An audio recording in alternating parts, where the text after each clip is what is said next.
Hit story में आपका स्वागत है। उस दिन मैं नाइट ड्यूटी करके सुबह 7:30 बजे घर पहुंचा। मेरी वाइफ एक टीचर है और स्कूल जाने के लिए तैयार हो रही थी।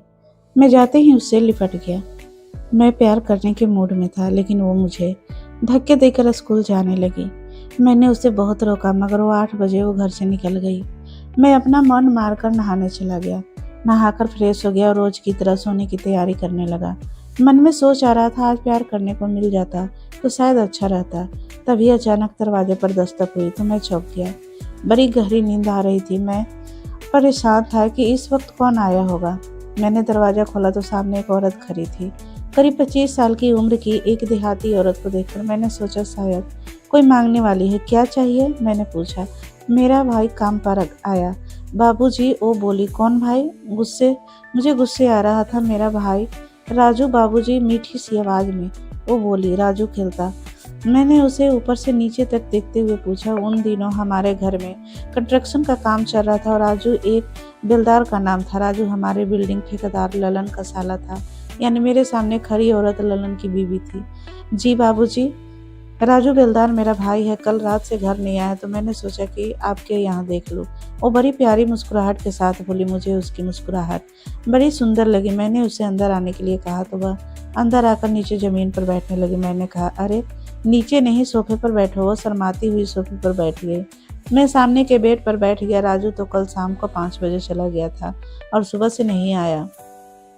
मैंने कहा, वो गर्मियों के दिन थे, कूलर की सीधी हवा बेड पर आ रही थी। वो सोफे पर बैठी तो शायद उसे गर्मी लग रही थी। कोई बात नहीं बाबूजी, शायद किसी दोस्त के यहाँ रुक गया होगा। राजू, मैं कहीं और देख लूंगा, वो बोली। मैंने पूछा, क्या तुम ललन की घरवाली हो?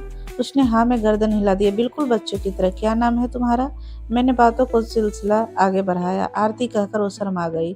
बहुत सुंदर नाम है, मैंने कहा। चाय पियोगी आरती? मेरे मुंह से अपना नाम सुनकर उसने अचानक मेरी तरफ देखा। अब तकलीफ क्यों करते हो बाबूजी? अरे तकलीफ कैसी आरती, मैंने आपके लिए तो बना ही रही हूँ, तुम भी पी लेना। मुझे बार बार उसका नाम लेकर बुलाने में मजा आ रहा था। ठीक है बाबूजी, बना लीजिए। वो फिर मुस्कुराई। अब मुझे उसकी मुस्कुराहट और अच्छी लगी। मैं किचन में चाय बना रहा था और मन में उल्टे सीधे विचार आने लगे। चाय बनाने में ध्यान कहाँ लगता। आंखों के सामने आरती की खूबसूरत मुस्कुराहट घूम रही थी। चाय उबल कर बाहर निकल गई। क्या हुआ बाबूजी? आरती ने आवाज लगाकर पूछा। ऐसा लगा मानो घरवाले कुछ पूछ रही हो। कुछ नहीं कहते हुए मैं चाय 2 कपों में लेकर रूम में आ गया। सामने बैठी आरती को पसीना आ रहा था। गर्मी लग रही थी तो इधर बैठकर आ जाओ आरती, तो मैंने कहा। वह आकर मेरे सामने पर बैठ गई। मैंने देखा कि उसकी हाइट बहुत कम थी, लेकिन शरीर भरा हुआ था। थोड़ा पेट भी निकला हुआ था। रंग सांवला, लेकिन नैन छत तीखे थे। हम दोनों चाय पीने लगे। मैंने पूछा, और घर में कौन कौन है आरती? मैंने जानबूझकर उसका नाम ले रहा था। हम दोनों मियाँ बीवी और एक बच्चा है बाबूजी। अभी छोटा है, 1 साल का, और साथ में राजू भी रहता है। वो आंखों आंखों में डालकर बात कर रही थी। दूसरा बच्चा होने वाला है क्या आरती? पूछते हुए मेरा मन जोरों से धड़कने लगा। कहीं आरती बुरा मान गई तो। दत्त बाबूजी, आप भी क्या पूछते हैं? वो शर्माकर मुस्कुरा दी। आपने ऐसा क्यों पूछा? तुम्हारा पेट देखकर, मैंने हिम्मत करके कह दिया। तब बाबूजी, दत्त बाबूजी, अभी नहीं, अभी तो पहला ही छोटा है, उसने चाय खत्म करते हुए कहा। अच्छा अब मैं चलूं बाबूजी? वो उठने लगी। थोड़ी देर बाद, बैठो ना आरती प्लीज, कहते हुए मैंने उसका हाथ पकड़ लिया। ये क्या करते हो बाबूजी? कहीं किसी ने देख लिया तो? उसने हाथ छुड़ाने की कोशिश नहीं की। मेरी हिम्मत और बढ़ गई। मैंने उसे अपने पास खींच लिया। हम दोनों के अलावा यहाँ कौन है जो हमें देखेगा आरती? मैंने उसको एक किस कर दिया। नहीं बाबूजी, हमें जाने दो, हमें खराब ना करो। वो दरवाजे की तरफ जाने लगी। मैंने उसका पल्लू पकड़ लिया। ऐसे नहीं आरती, ऐसे मत जाओ प्लीज, मैं तुम्हारे साथ कुछ और देर रहना चाहता हूँ। मेरे स्वर में विनती थी। नहीं बाबूजी, मैं और नहीं रुक सकती। आप बड़े लोग और मैं इतनी छोटी, हमारा मिलन कैसे होगा? वह बोली, और इसी छीना झपटे से उसकी साड़ी एक तरफ ढलक गई। उसने जल्दी से अपना हाथ आगे कर लिया। क्या छुपा रही हो हमसे आरती रानी, दिखाओ ना। मैंने उसकी बाहें हटाने लगा। आप बड़े गंदे हो बाबूजी, कैसी गंदगी बात कर रहे हो? मैंने जल्दी से अपना हाथ आगे बढ़ाया। वो एकदम से कांपने लगी। क्या बात है आरती रानी, कांप क्यों रही हो? मैं घबरा गया था। क्या बताऊं बाबूजी, बहुत डर लग रहा है। पता नहीं आप मेरे साथ क्या करने वाले हो। मुझे छोड़ दो बाबूजी, जाने दो, मैं आपके हाथ जोड़ती हूँ। मुझे लगा कि आरती शोर मचा दे, लेकिन आखिर पड़ोस पड़ोस में और भी लोग रहते थे। उसमें डरने की क्या बात है आरती रानी, मैं तुम्हारे साथ जबरदस्ती नहीं करूंगा। जो भी होगा तुम्हारी रजामंदी से होगा। आओ बेड पर बैठकर बातें करते हैं। ठीक है आरती रानी। मैंने उनसे पूछा ठीक है बाबूजी। उसके यहाँ कहते ही मेरा जान में जान आ गई। मैंने आरती को अपनी बाहों में उठा लिया और लाकर बेड पर पटक दिया। बिल्कुल फूल की तरह कोमल थी आरती, हल्की सी, छोटी सी और प्यारी सी। अब बताओ आरती रानी, किससे डर लगता है तुम्हें? मैं उसके पास बैठ गया और सर पर हाथ फेरने लगा। बाबूजी, आप मुझे बार बार आरती रानी कहकर क्यों पुकारते हो? मैं कहीं की रानी थोड़ी ना हूँ। मेरा नाम तो सिर्फ आरती है। ओ बोली, रानी तो तुम बन गई हो आरती। आज से मेरे इस दिल की कहकर मैंने झुककर उसके होठों पर किस कर दी। हाय राम बाबूजी, आप तो बड़ी बेशर्म हो। उसने अपना चेहरा अपने हाथों से छुपा लिया। आरती की इस इरादा पर मैं तो फिदा हो गया। मैंने उसके चेहरे से हाथ हटाते हुए कहा, आरती रानी, मेरा दिल करता है कि तुम्हें किस करता रहूं। तुम बुरा तो नहीं मान जाओगी? इसमें बुरा मानने वाली क्या बात है बाबूजी? बस एक बात का ख्याल रखना कि नई लिपस्टिक भी मुझे दिलानी पड़ेगी। बोलो मंजूर है? मेरा कलेजा उछालने मारने लगा। एक नहीं 10 लिपस्टिक ले लेना मेरी जान। मेरी किस्मत जोर मार रही थी शायद। तो फिर आपको किसने रोका है? लेकिन अपना वादा याद रखना। आरती मुस्कुराते हुए बोली। वही कतिलाना मुस्कुराहट जिससे मुझे पागल किया था। मैं पागलों की तरह उसको किस करने लगा। थोड़ी देर बाद आरती भी मेरा साथ देने लगी। आरती ने अपना एक हाथ मेरे सिर के पीछे रख लिया और मेरा चेहरा अपने होठों को दबाने लगी। पता नहीं कितनी देर तक हम दोनों एक दूसरे के साथ लगे रहे। जब हम अलग हुए तो मैंने कहा, आरती रानी, मेरा मन कर रहा है मैं तुम्हारे यह कोमल कोमल को लोकर भी किस कर दूं। फिर तो आपको एक पाउडर का डिब्बा भी दिलवाना पड़ेगा। बाबूजी कहकर आरती खिलखिलाकर हंस पड़ी। क्या नजारा था वो! आरती को हंसते ही मानो सारे कामों में मोती बिखर गए। मेरा रोम रोम खिल गया। क्या किसी औरत की हंसी इतनी सुंदर भी हो सकती है? मैंने तो तुम्हें सारा मेकअप का सामान भी दिला दूंगा मेरी जान, और अपने हाथों से तुम्हें दुल्हन की तरह सजाऊंगा, कहकर मैं उसके गले पर किस करने लगा। सच बाबूजी? उसने मुझे जोर से भींच लिया अपनी बाहों में। और बाबूजी, ओ आप कितनी प्यारी बातें करते हो। आज आपने मुझे जीत लिया बाबूजी। मैं आज सचमुच आपकी आरती रानी बन गई हूँ। और वह भी मुझे बेतहाशा किस करने लगी। मैंने अपना एक हाथ उसके गले से नीचे रख दिया। आरती ने कोई प्रतिबंध नहीं किया। मैंने समझ गया कि आरती अब कोई प्रतिरोध नहीं करेगी। अब मैंने उसका दूसरा हाथ भी रख दिया। कुछ ढूंढ ढूंढ रहे हो क्या बाबूजी? आरती धीरे से मेरे कान में बोली। हाँ आरती रानी, मैंने उसके कान में कहा। क्या ढूंढ रहे हो बाबूजी?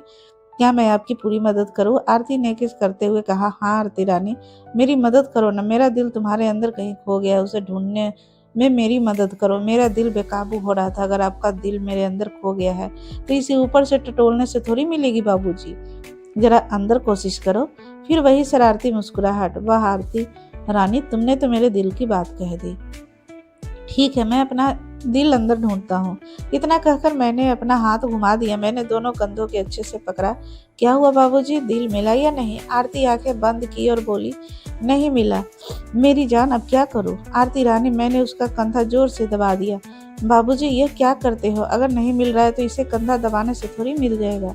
आप कपड़े की एक तरफ कर दीजिए। मैं भी तो यही चाहता था। मैंने आरती को बिठा लिया और सब अलग कर दिया तो मेरी आंखें फटी की फटी रह गई। आरती रानी, यह बताओ तुम इतनी सुंदर कैसे हो? मैंने पूछा। आरती शर्मा गई। क्या कोई ऐसा रास्ता नहीं है कि मेरी भूख मिट जाए और तुम्हारा दर्द कम हो जाए मेरी जान?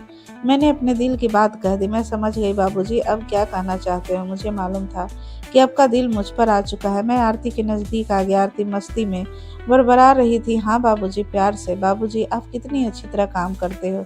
इतना मज़ा तो पहले कभी नहीं आया। ललन तो कभी ऐसा करते ही नहीं। क्या कहती हो आरती रानी? ललन ऐसा नहीं करता?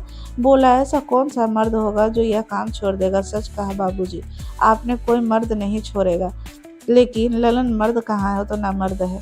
आरती की आंखें भर आई। और फिर यह बच्चे किसका है आरती रानी? मैं चौंक गया था। यह बच्चा भी आप जैसे किसी बाबू का है बाबूजी। 2 साल पहले उनसे ही ऐसे ही मिली थी जैसे आज आप मिल गए बाबूजी, और उन्होंने अपने प्यार की निशानी मुझे दे दी। मैंने आरती को अपने पास खींच लिया और भी जी भर कर किस किया। तो अब क्या तुम मेरे बच्चे को भी जन्म दोगी? आरती रानी धीरे धीरे मुंह की जगह प्यार ने ले। हाँ बाबूजी, मैं आपको बच्चे की जन्म दूंगी। आप इतना कमाल दिखा दीजिए बाबूजी। आपका बच्चा आपकी तरह होना चाहिए, लंबा और तागड़ा।